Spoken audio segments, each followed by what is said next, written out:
Vamos abrir nossas Bíblias no livro de Mateus, capítulo 28. Mateus 28, do verso 18 ao verso 20. 18 a 20.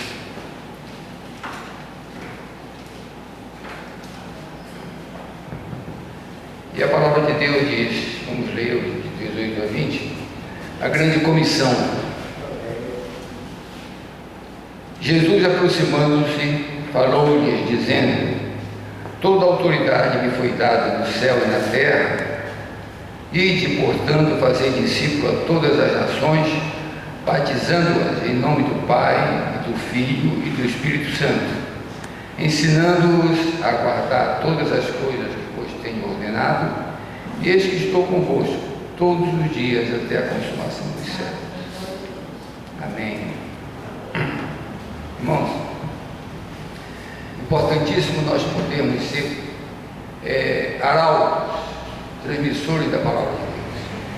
Não somente o pastor, o teólogo, mas toda a igreja.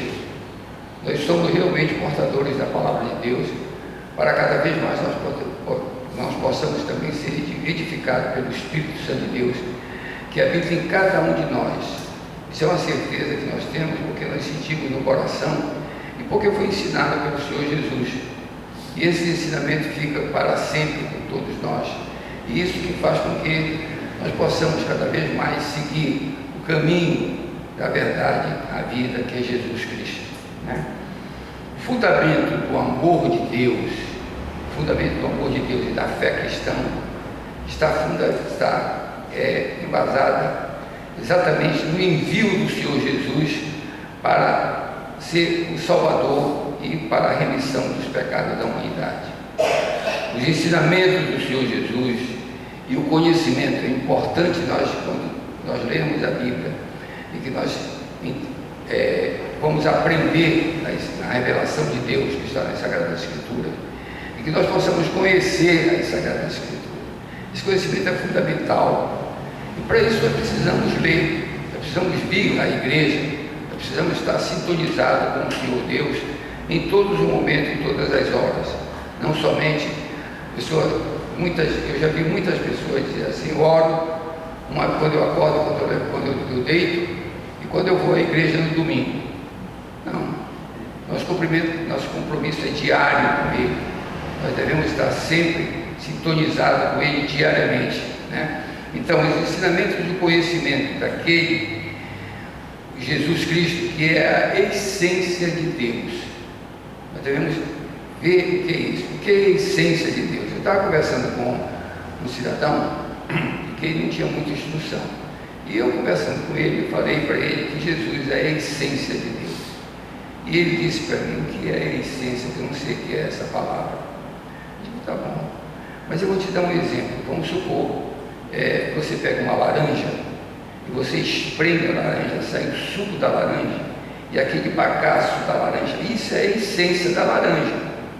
Então, isso, Jesus é a essência de Deus. Ou seja, é Deus que veio, e ele tinha que ter um veículo para ele vir.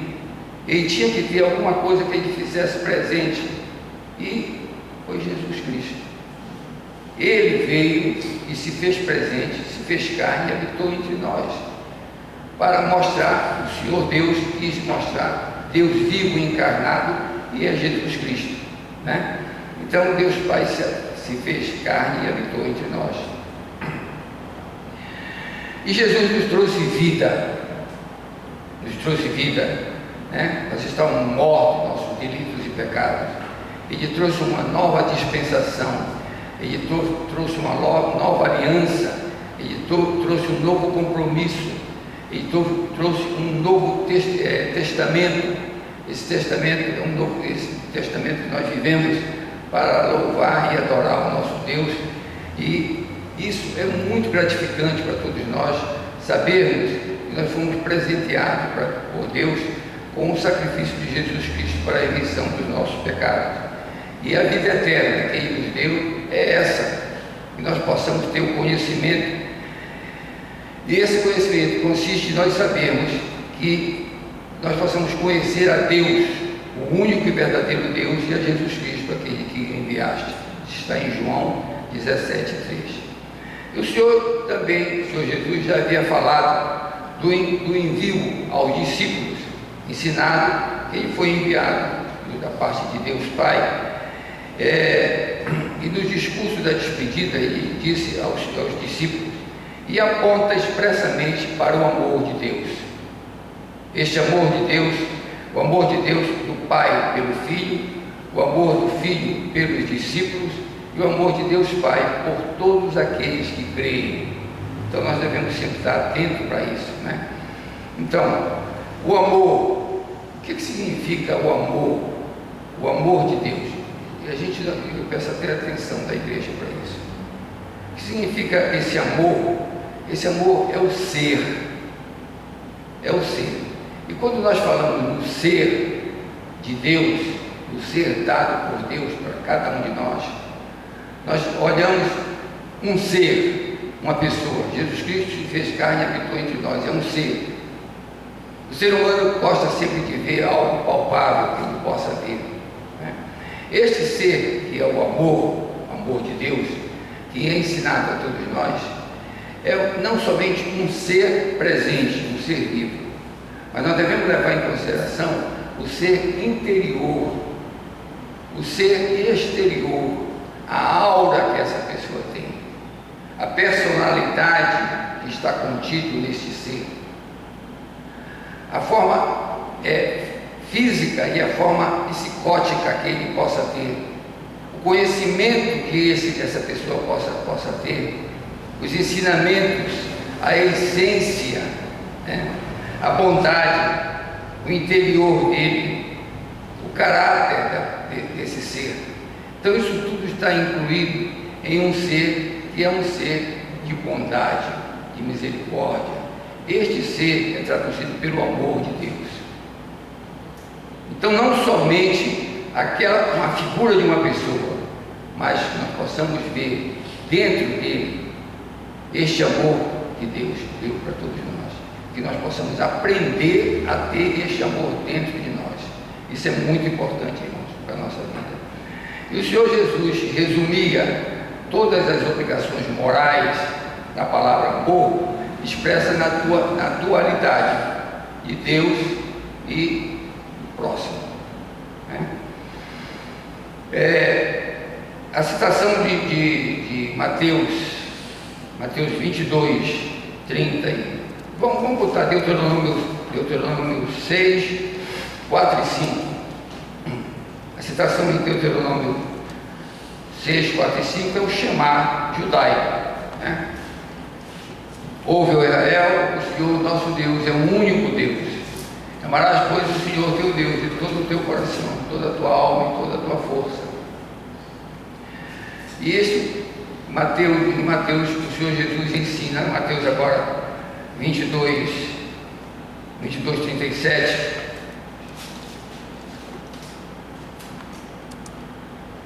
Respondeu-lhe Jesus quando foi arguído pelos fariseus e disse que amarás o Senhor teu Deus de todo o coração, toda a tua alma e todo o teu entendimento. E esse é o grande e o primeiro mandamento. E o segundo mandamento: amarás o teu próximo como a ti mesmo. Amarás o teu próximo como a ti mesmo.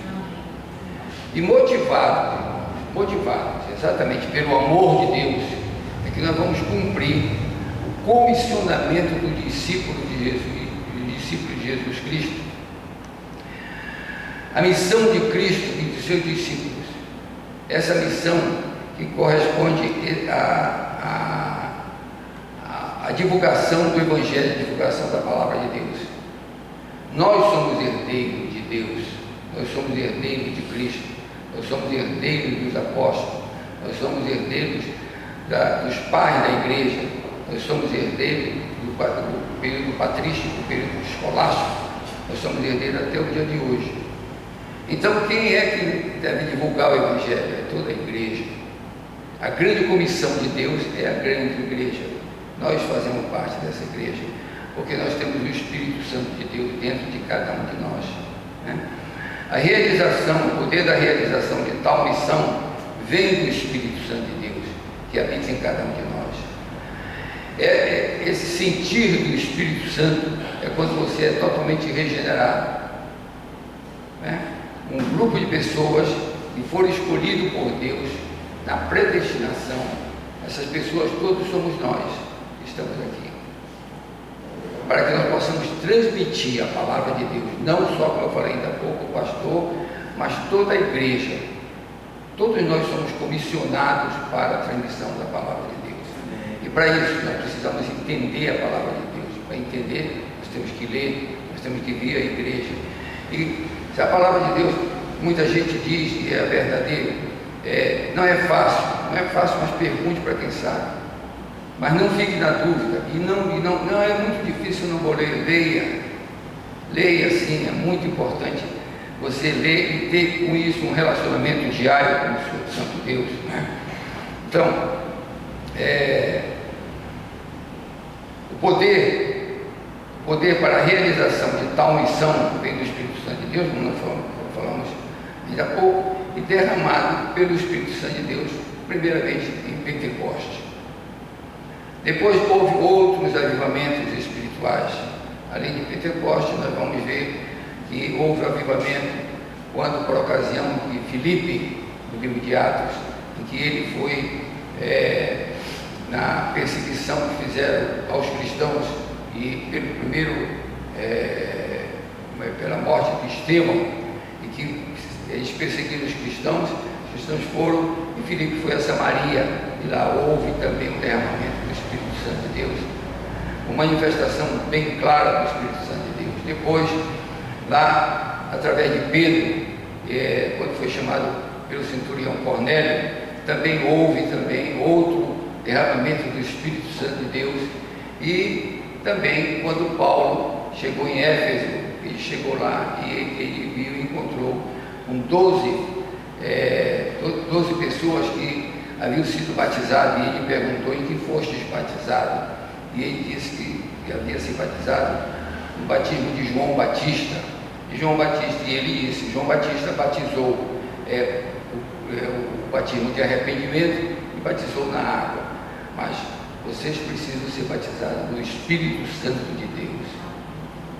E foi então quando eles disseram que nunca haviam ouvido o batismo do Espírito Santo de Deus, e é o batismo que se faz até hoje.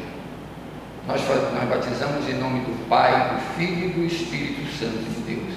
Então esse é o batismo que Paulo batizou aquelas 12 pessoas, que houve também uma manifestação espiritual muito grande. E desta forma também, quando nós fazemos o batismo, também o Espírito Santo de Deus está presente na nossa vida, né? A grande comissão é assim chamada porque se aplica a toda a igreja de Cristo, ainda que dela inicialmente os apóstolos e os discípulos do Senhor Jesus daqueles tempos traduz o caráter geral dos discípulos. Esse mesmo caráter que foi aprendido através das Sagradas Escrituras é o caráter dos discípulos da atualidade, daqueles que têm Jesus Cristo no seu coração, daqueles que creem que o Senhor Jesus é o Senhor e Salvador da nossa vida. Então, inclui o ide a todas as nações e pregai o Evangelho, né? Este programa inclui fazer discípulos. Observe como é importante isso aqui. Fazer discípulos, tá?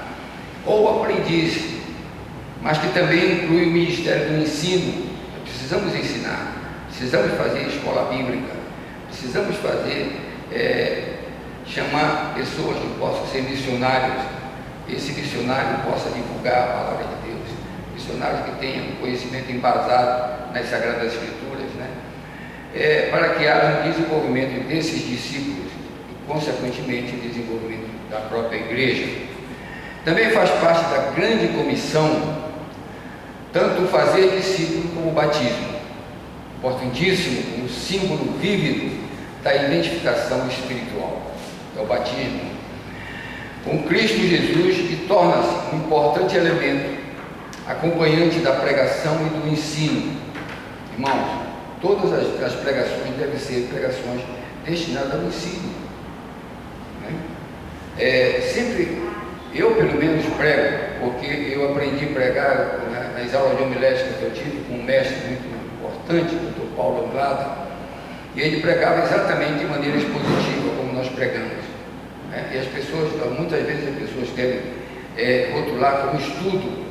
Pode ser estudo, mas é uma pregação expositiva que vai levar ao aprendizado e ao entendimento da palavra de Deus. Isso é importante nós sabermos disso, para que a gente cada vez mais tenha um entendimento e possa entender as Sagradas Escrituras. Nesse programa deve continuar até a consumação dos séculos, né? E que não se fala em uma localização geográfica. Por exemplo, em Atos 1:8, o Senhor Jesus disse aos discípulos: mas recebereis poder ao descer sobre vós o Espírito Santo, e sereis minha testemunha em Jerusalém, na Judéia, Samaria, até o confim do mundo. Esse confim do mundo chegou, está aqui exatamente. Muito obrigado, meu irmão. Obrigado.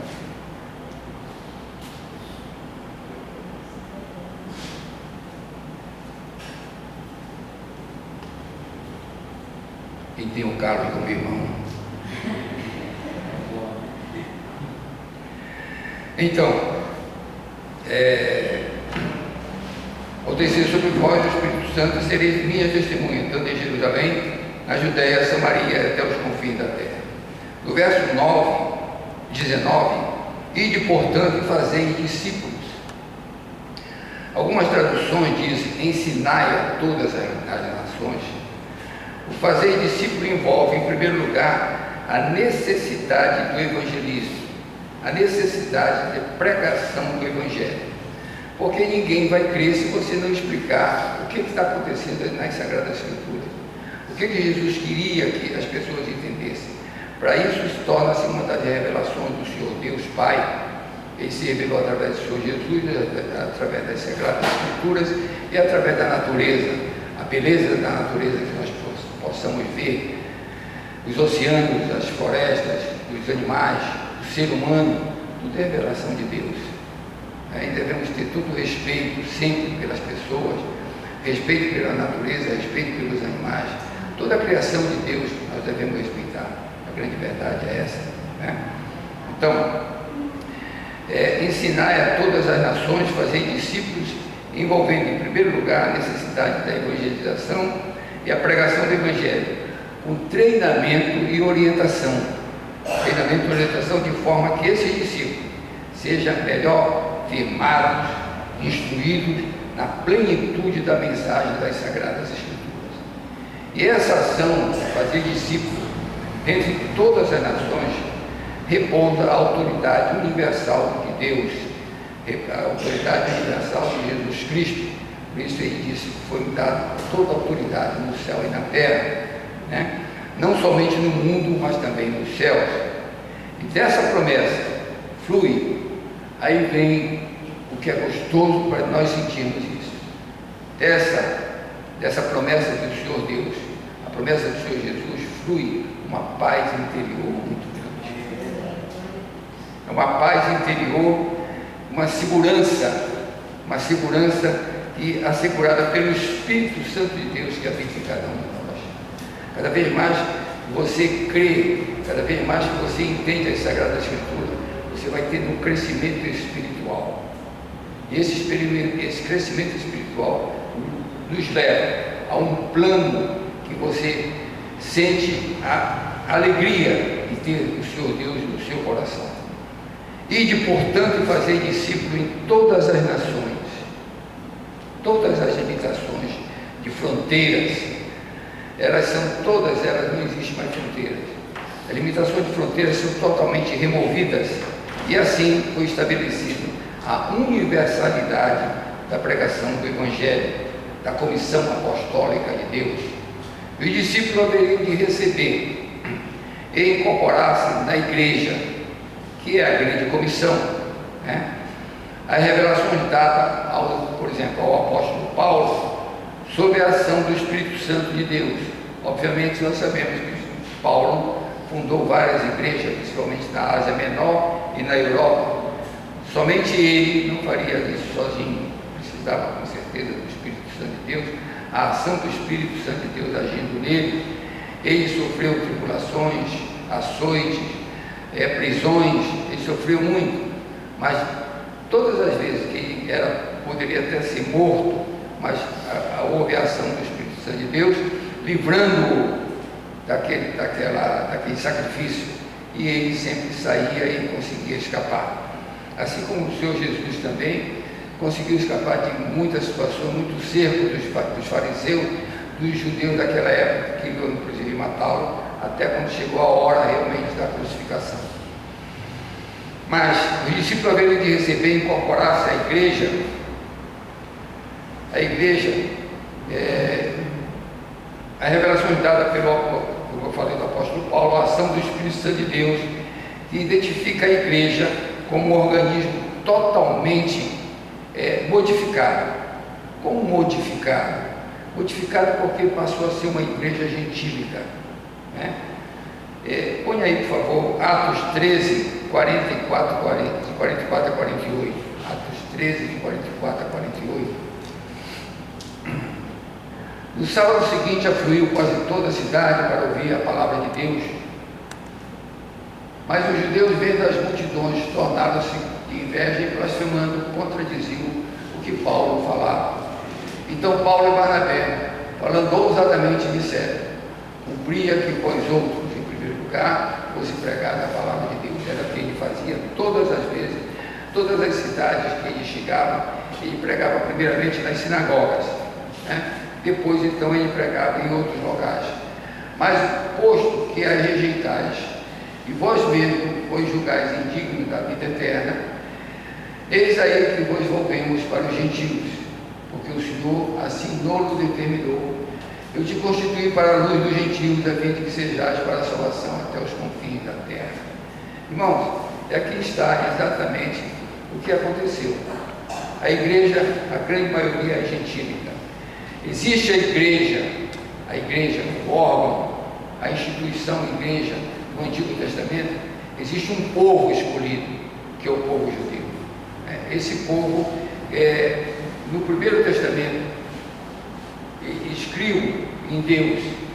Nós vamos encontrar, naquele tempo, e em todos os tempos, nós vamos encontrar o povo judeu com muito pecado, muito erro, né? Eu fui uma viagem a São Paulo e conversando com um cidadão judeu, e os antepassados da igreja de Deus.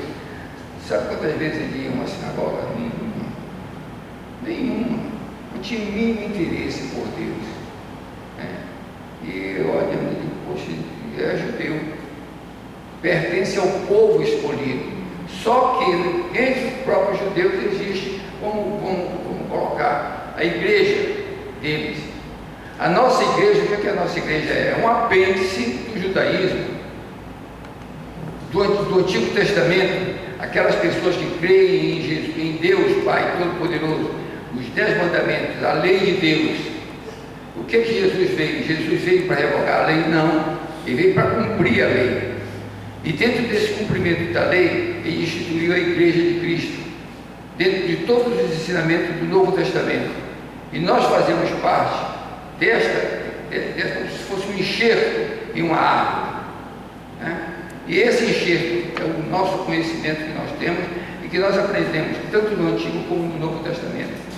E os judeus conheciam o Antigo Testamento na sua integridade. Quando nós falamos do Antigo Testamento, até hoje, se você vai a uma sinagoga, ninguém fala do segundo livro. Só se fala somente do Pentateuco, né? E os profetas? Torá, Nebi e Ketubim. E o terceiro livro, cadê? Salmo, Eclesiastes, Jó. Ninguém fala. Então, qual é a obrigação que eles tinham? Eles tinham que ter a obrigação de manter o conhecimento, porque tinha tradução oral, não tinha tanto escritos antigamente, tinha tradução oral. O que é a tradução oral? Dada inclusive por Deus. Deus dá, aí vem um exemplo importante nós sabemos na nossa vida. Deus dá para quem quer ouvir, quem quer aprender, quem quer para fazer. E quem não quer, fica sem saber. Né? Então, o que aconteceu, por exemplo, nós vamos ver o Shema. Ouve, Israel, amarás o Senhor teu Deus de todo o coração, toda a tua alma e toda a tua força, e inculcarás nos teus filhos, para que coloquem nos umbrais da porta, nos filactérios, que pode ficar na testa, nos braços e na mão. Né? Os judeus, você vai em Israel, você vê as pessoas com filactério. Né? Mas são judeus que oram na sinagoga. Os judeus que são crentes. Tem judeu que não quer nada com nada. Essa é a grande verdade. Cristãos que vêm à igreja, cristãos que querem conhecer as Sagradas Escrituras, é diferente daquele cristão que não quer nada. Né? E eu sou cristão, e eu sou católico cristão, isso acontece muito. Você vai à igreja uma vez ou outra, uma vez, 3 em 3 meses, eu vou. Uma tristeza a gente vê. A pessoa se perder, aí vem depressão, ansiedade, tudo que não presta. Né? Eu não sei porquê. Tem um cidadão que disse para mim, ele falou para mim assim: eu não sei, doutor, por que está acontecendo isso comigo, o que está acontecendo contigo. Aí ele disse para mim: olha, eu trabalho, eu e minha esposa, nós trabalhamos, mas nós trabalhamos bem, e a coisa não vai para frente. O dinheiro que entra sai todo. Eu fico numa situação desesperada. Disse: olha, Salmo 147, põe aí. Vou te dar uma receita aqui. Salmo 147.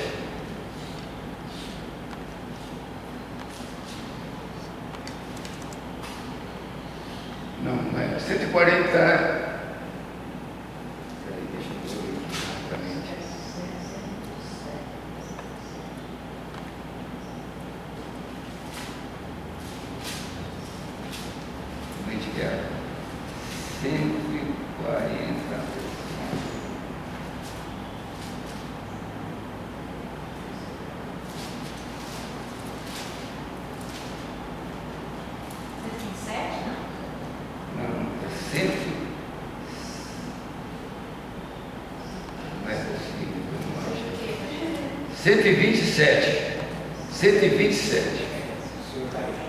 Olha, aí eu disse para ele: vou te dar uma receita agora. Presta atenção, eu disse para ele: presta atenção como tu vai dar certo agora, tudinho na tua vida. Tu quer viver? Aí ele disse: como? Se o Senhor não edificar a casa, em vão os que a edificam. Se o Senhor não guardar a cidade, em vão vigia a sentinela. Ele disse: já entendi. Eu digo: ótimo. Ótimo. Conclusão: ele tem vindo na terça-feira aqui comigo. Aí ele disse para mim assim, a Thalita, nossa filha é dentista, ela, depois de 4 anos, 5 anos de odontologia, ela fez medicina. 2 anos seguidos ela fez vestibular. E eu vi ela estudando, mas estudava mesmo. Abandonou tudo, estudava, não passou o primeiro ano, não passou o segundo ano. Quando estava próximo, ano passado, mais ou menos em outubro, eu cheguei para dizer: vem cá, presta atenção, vou te dizer uma coisa, tu está brincando com Deus, né? Aí ela disse: não, ela vai frequentar a ceia. Não estou brincando. Vem cá, presta atenção, se o Senhor não edificar a casa em vão, tu estás tudo em vão, rapaz. Tu não sabes ainda a profundidade, qual é o nível que tu vais alcançar. Tu estás bem aqui, lá embaixo. Sobe o teu nível. Aprende a palavra de Deus. Faz. Passou na federal e na estadual. Passou nas duas. Pronto. Né? E o cidadão já agradeceu porque o lucro já está vindo. Né? Então, é claro, a pessoa tem que crer, tem que saber que existe o nosso Deus. Nós não podemos ficar em dúvida e ficar pensando de uma forma confio. Teve um outro que chegou comigo, aidético, todo estragado, né? Falando em depressão e ansiedade. Eu perguntei, meu amigo, como está Deus na sua vida? Não acredito. Não quero nem saber. Tu confia em quem? Tu confia em mim. Tu estás assim, aidético e acabado. Não, a gente tem que falar a verdade. Tem que falar a verdade para ele, né? Isso tu estás assim. Quando tu aprenderes a crer no Deus Criador e mantenedor da vida, tu vai ver que é diferente, né? Ele sumiu do consultório, não foi mais.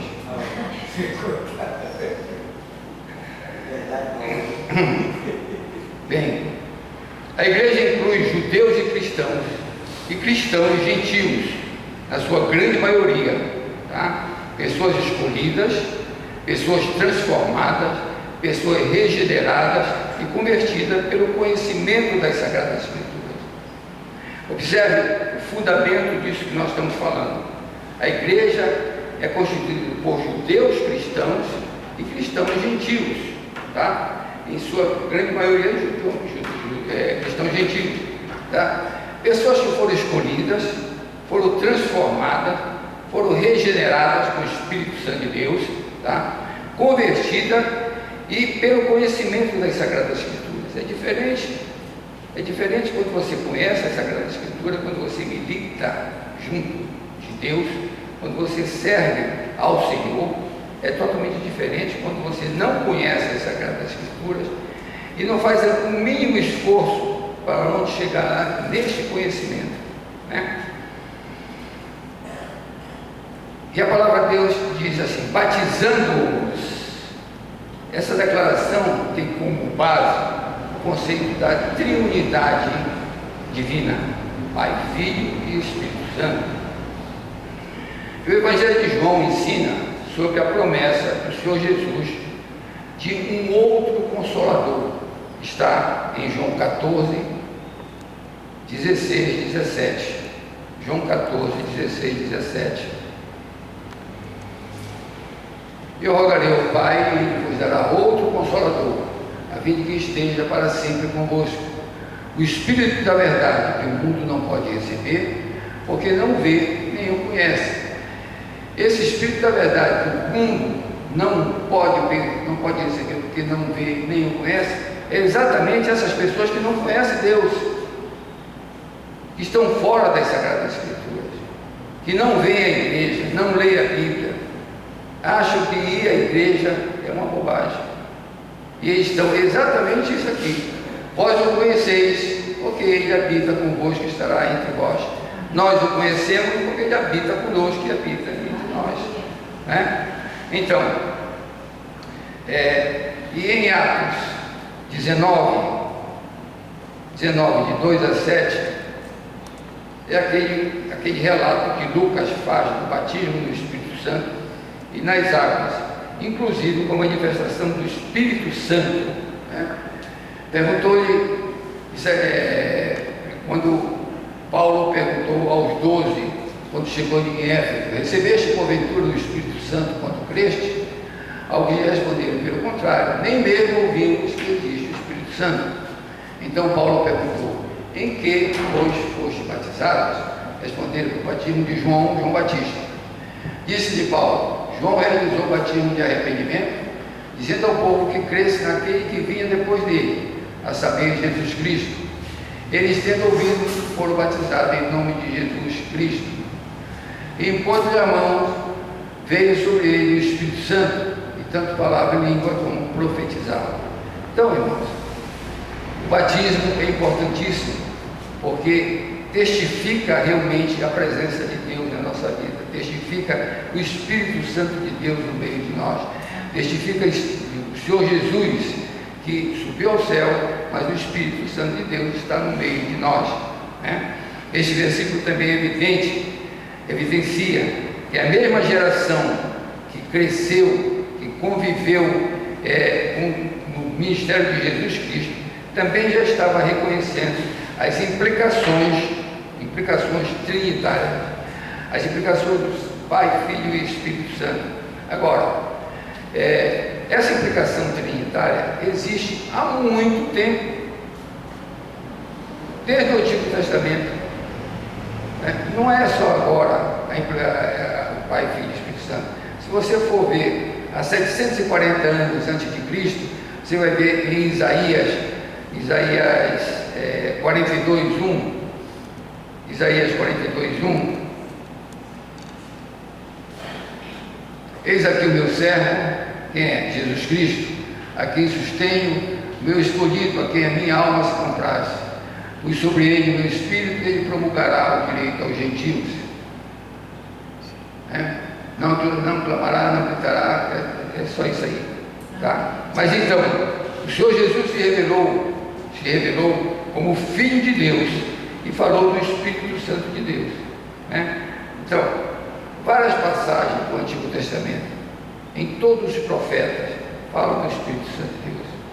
Fala que será enviado. Moisés, inclusive, fala do envio de um profeta e que todo o povo deverá seguir o que ele falar, esse profeta. Esse profeta é o Senhor Jesus, que veio, e o povo judeu continua na sombra, na obscuridade, não chega na clareza de Deus, do conhecimento verdadeiro de Deus Santo, poderoso, o Deus eterno que está presente na nossa vida. O sentido do batismo é a identificação espiritual com Cristo na sua morte. A identificação espiritual na morte de Cristo é a nossa morte para o pecado, a morte nossa para o pecado, e nós compartilhamos da vida em Cristo Jesus, compartilhamos da vida com o Espírito Santo de Deus. No verso 20, ele fala, ensinando-os a guardar todas as coisas que vos tenho ordenado, e eis que estou convosco todos os dias até a consumação dos séculos. O ensino do Senhor Jesus são ensinos morais e éticos, tá? E todas as coisas que vos tenho mandado, todas as coisas que vos tenho ordenado, né, são contidos no Evangelho e nas cartas pastorais, né, nas cartas, tudo que foi escrito, estava também, desde que foi escrito para a igreja primitiva. Observe que na igreja primitiva não existia ainda o Novo Testamento, somente o Antigo. Mas eles conheciam, todos eles eram judeus, e conheciam, depois que a igreja se expandiu para os gentios, mas eles conheciam as Sagradas Escrituras. Essas pessoas faziam parte daquele grupo de judeus que cria em Deus e que viram todas as manifestações do Senhor Jesus Cristo, todos os milagres que ele fez, todos os sinais feitos por ele. Então, essas pessoas criam nas Sagradas Escrituras, né? E o trabalho da grande comissão, a grande comissão que é a igreja, a grande comissão começa na nossa casa, irmãos, né? Começa na nossa casa, a educação dos nossos filhos, né? E se estende para a igreja, para a escola dominical, para o trabalho entre os jovens, reuniões de orações, classe de estudo e a classe missionária. Eis que estou convosco, presença, palavra do Senhor Jesus, a promessa do Senhor Jesus através do Espírito Santo que está entre vós. A grande comissão é universal, tá? João 17, 20, João 17, 20, 21.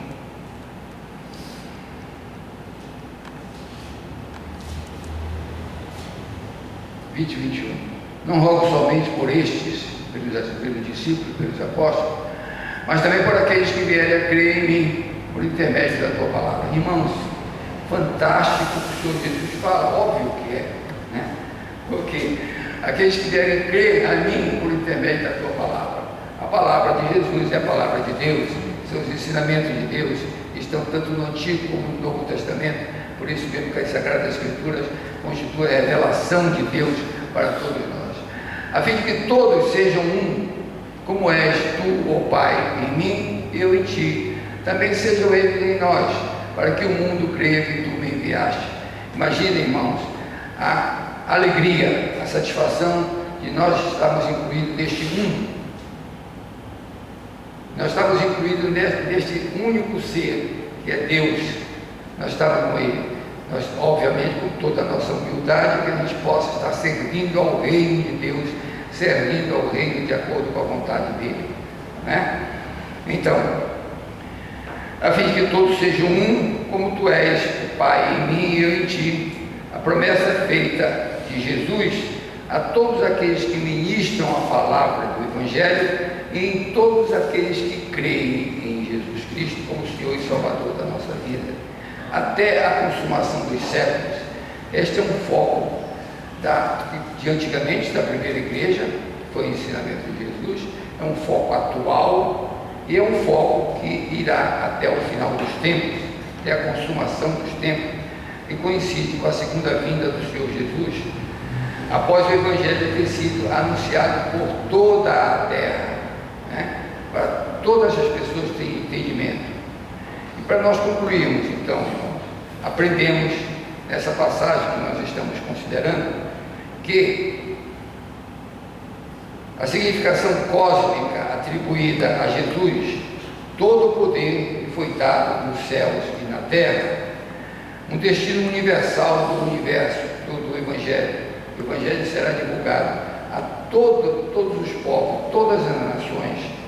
E o batismo como um rito de admissão ao discipulado, um rito de admissão que você possa estar em comunhão com o Espírito Santo de Deus e com Jesus Cristo. A triunidade, Pai, Filho e Espírito Santo, e a presença espiritual de Cristo nas nossas vidas, né? Eis que estou convosco até a consumação dos séculos. A presença contínua do Senhor Jesus está na nossa vida. O Espírito Santo habita em cada um de nós. Nós somos templo do Espírito Santo de Deus. Isso nos dá uma alegria, uma satisfação interior muito grande, como esteve entre os primitivos, a primeira igreja, a igreja primitiva, tá? Nos motiva para a obediência, para o complemento, para nós complementar, para nós realizar a grande comissão, né? E foi assim que o Senhor Jesus nos deu a esperança da vida eterna. A vida eterna para que sempre nós possamos estar com Ele. Consiste em compartilhar da vida de Jesus Cristo conosco. Isso é que nos dá uma certeza espiritual, uma alegria interior muito grande. Vamos orar e vamos agradecer a Deus. Santo Deus, eterno e glorioso Pai Celestial, obrigado, Pai, pelo entendimento da Tua palavra, para nós sabermos que o Senhor é Pai, Deus, Criador e mantenedor da nossa vida. Se conosco, Pai. Obrigado pelo perdão dos nossos pecados. Obrigado ao Senhor estar sempre conosco, no sentido que nós possamos sempre te servir de acordo com a Tua vontade. Dai-nos saúde física, mental, espiritual, nós possamos sempre estar servindo a Tua igreja e o Teu reino. Pai, agradecer por tudo que o Senhor tem feito, construído na nossa vida, para sempre a identificação do Teu reino. Agradecemos em nome santo de Jesus, o Teu sagrado divino Espírito Santo, que é de cada um de nós, a igreja diz. Amém.